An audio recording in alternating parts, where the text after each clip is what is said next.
آیا ولسمشر محمد اشرف غني رښتیا سوله نه غواړي؟ د سولې لپاره د مشورتي جرګې رابلل سولې ته ژمنتیا نه ده؟ د سولې په پار د 15,000 طالب بندیانو خوشي کول سوله غوښتل نه دي؟ له یرغلیز حالت څخه دفاعي حالت ته د افغان ځواکونو راګرځول سولې ته لار هوارول نه دي؟ د سولې لپاره د پلاوي ټاکل او دوحې ته استول سوله کول نه دي؟ د سولې د عالی شورا ایجاد سولې ته کار نه دی؟ 15,000 طالب بندیان څوک وو؟ د زرګونو افغانانو په قتل، چاودنو، خونړیو بریدونو، سړي تښتونو او نورو جرایمو کې ښکیل نه وو؟ خو یوازې او یوازې د دې لپاره چې د سولې پر وړاندې خنډونه او پلمې ختمې شي ولسمشر دې غټ مسؤلیت ته اوږه ورنه کړه. که د امریکایي رسنیو منو نو نیویارک ټایمز وایي غني سوله نه غواړي.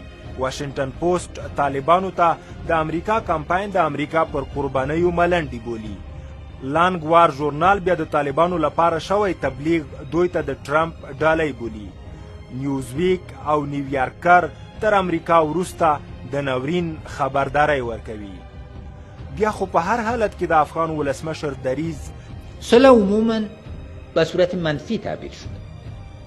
صلح یعنی نبود جنگ، اما نبود جنگ هدف بوده نمیتونه.